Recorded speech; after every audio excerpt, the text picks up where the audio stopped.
Hello everybody, welcome to this channel. In today's video, I don't really have anything in particular to share with you.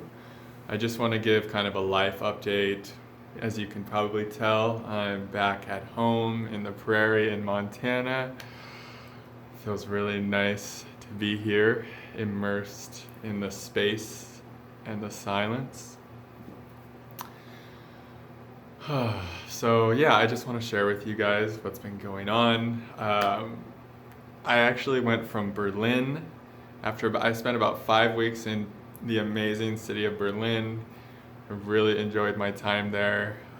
It's the first time I've ever been to Europe or a different country for that matter. And so it was just a beautiful time. And I just want to say thank you again to everybody who sent me a donation, or for those of you who book sessions with me. Thank you so much. You make all of this traveling and adventure possible. And so from Berlin, I went to Mexico City, and I went there by myself for about a week, and that was an incredible experience. Um, what a really, it's an intense place. It was an intense experience for me to be in another place where I didn't speak the language, where there were just lots and lots of people and noise and like chaos. But it didn't feel actually too chaotic there. There was lots of movement, so many energies.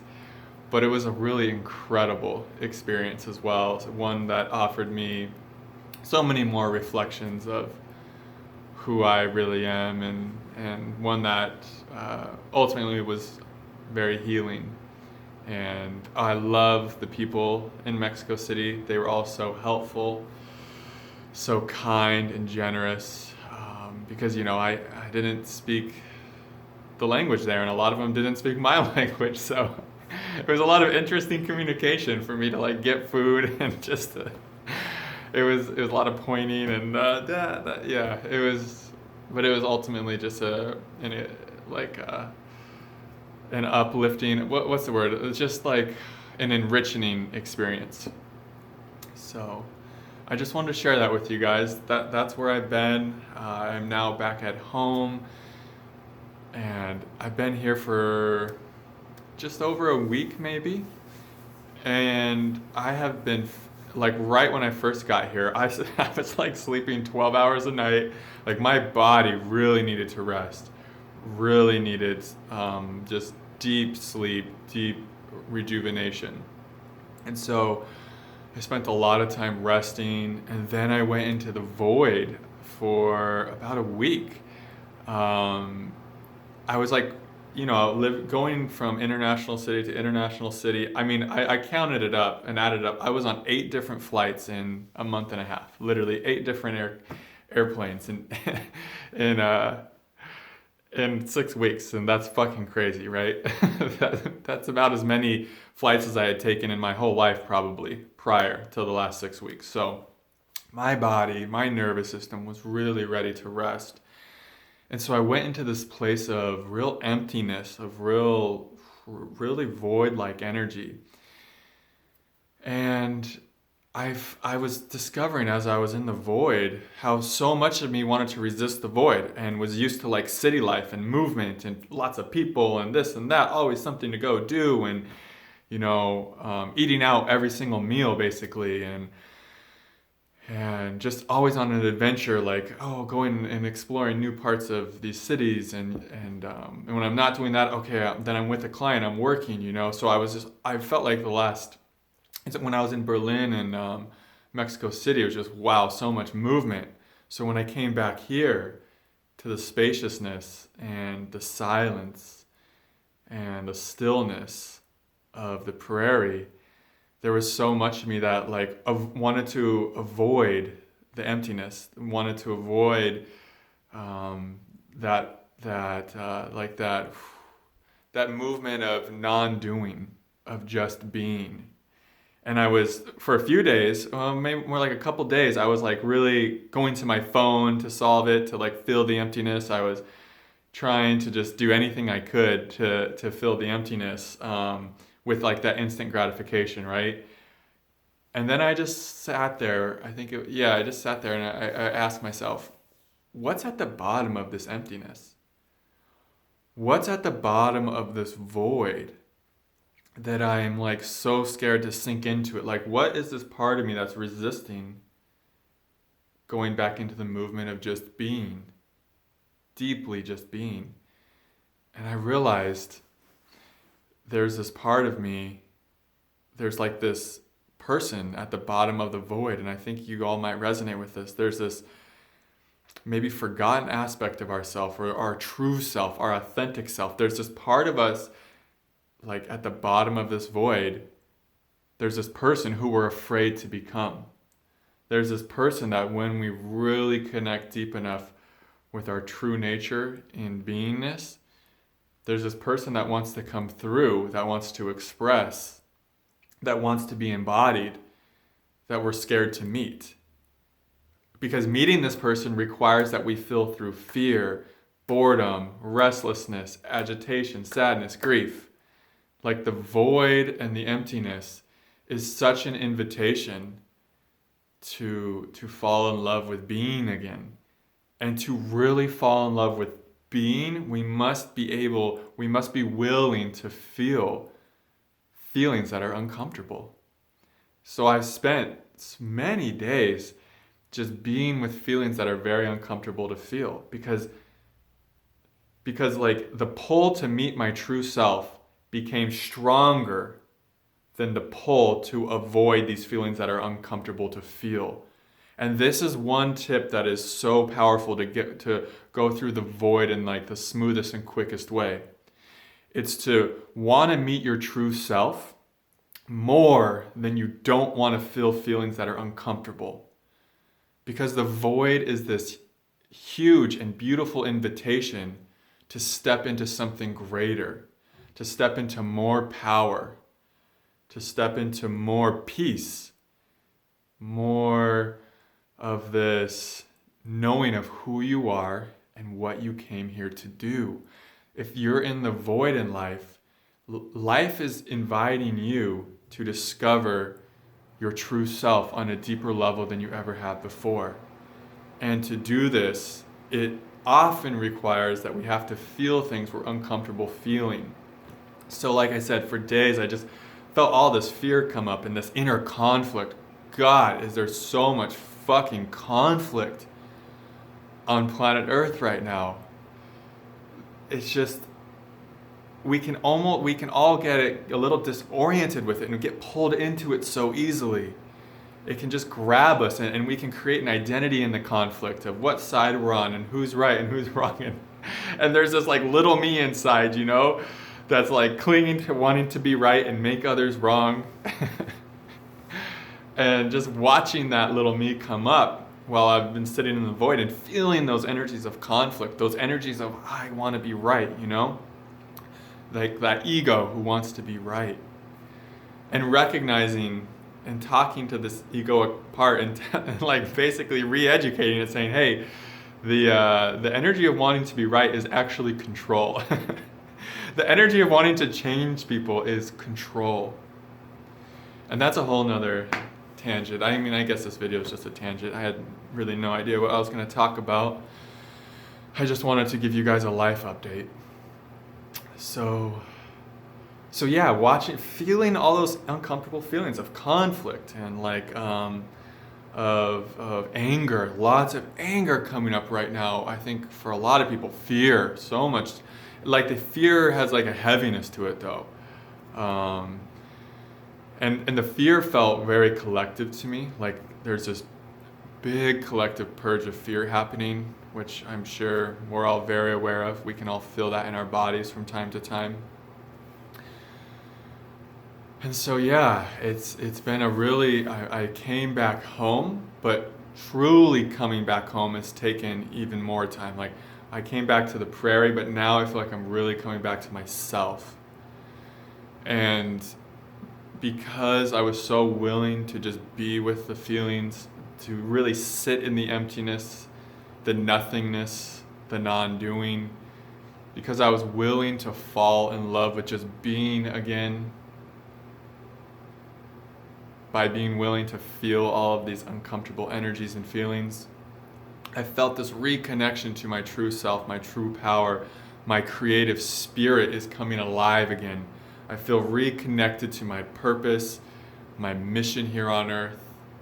I feel more willing to fulfill that mission even though there's fear there. And right now there's probably a lot of fear that comes up when we might get this inner guidance and this inner inspiration to do something, to live in our truth.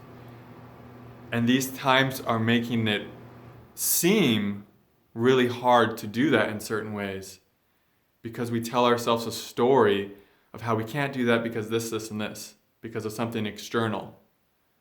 But really that's just a lot of fear coming up. That's a lot of fear. That's a lot of worrying about what might happen if, right? And the key to this is follow your guidance even when there's fear there, and connect to presence and act because the more you connect to presence, the more you will sense your guidance. The more your heart will guide you, the more your guides, your higher self, can communicate with you. If you're having a lot of thoughts and you're in the mind about right and wrong, good and bad, light versus dark, you're in duality, you're in the mind, your higher self can't reach you as well. You're blocking your higher self out. But it's when you come into presence that you're fully able to receive the guidance of your higher self. And then the second part is you have to meet your higher self halfway, and you have to take the action that your higher self is guiding you to take. I know for me, sometimes it's not sometimes right now, a lot of times there's fear there of what people will think. What if I alienate someone? What if I trigger somebody? What if I upset somebody? And these are hard fears to work through. But if we take the inspired action anyways, if we listen to the guidance and trust, and we let go of the worrying about what might happen, we let go of that egoic projection of future things to worry about and fear, what we discover is that on the other side of moving through this fear is the divine remembrance of love. We transmute this fear in our bodies into love when we act on our truth, act on our inspiration, even in spite of being terrified of doing it. Even in spite of the fears of what might happen, what the reaction might be. And so, that's kind of where I'm at. I've just been reconnecting with myself and the silence and presence.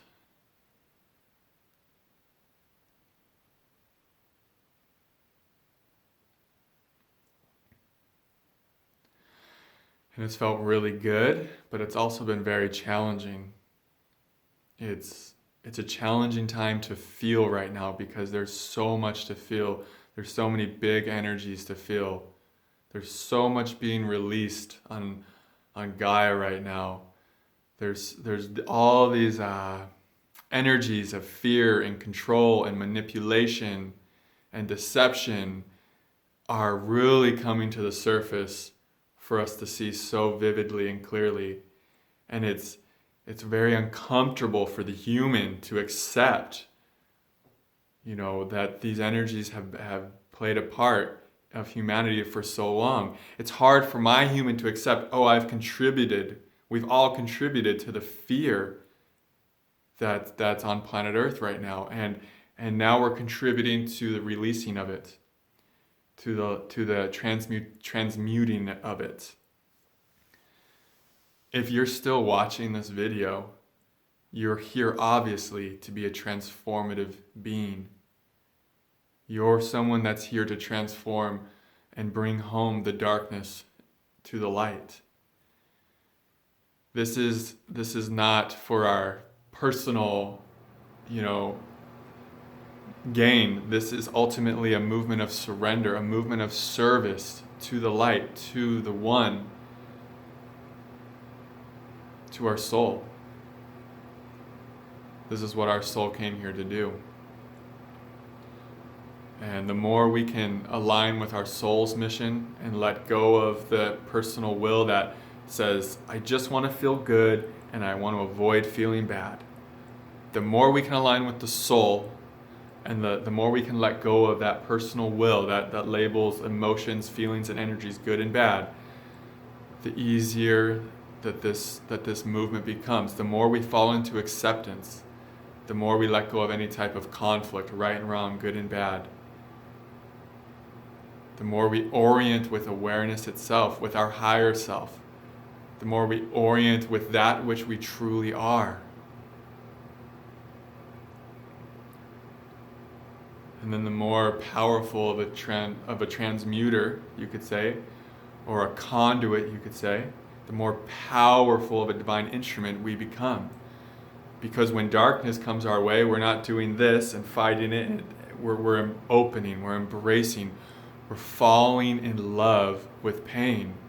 We're allowing ourselves to embrace the movement of unconditional love, which is falling in love with everything. Love is always moving towards pain. To be a truly unconditionally loving being, we must fall in love with pain and darkness. Fear. So many of us are feeling fear right now.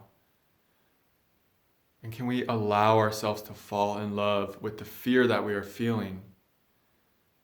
And falling in love with fear just simply means being open to it, allowing the fear to move. That's all fear wants to do. It just wants to move through our bodies. Can we just allow these energies to move? Can we just be open to them? Can we just be willing to be with them fully? A beautiful thing happens when you're willing to be with a feeling fully. When you really go into a feeling with all of your awareness and consciousness, and you're really willing to sit with it and to hold no boundaries to it, no walls whatsoever to it, a beautiful thing happens where you become one with the feeling. Say it's a feeling of terror or pain.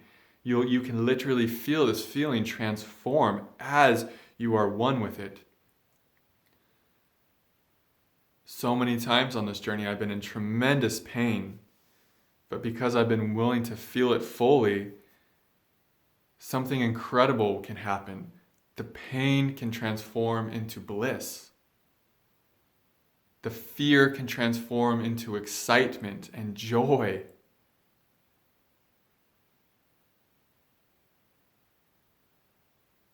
The darkness can literally be transformed into love, into light. It's like you're showing the darkness that it too is love. It too is God. When you're willing to fall in love with it by simply just being with it and opening to it and embracing it. So that's where I'm at now. I am back in the studio.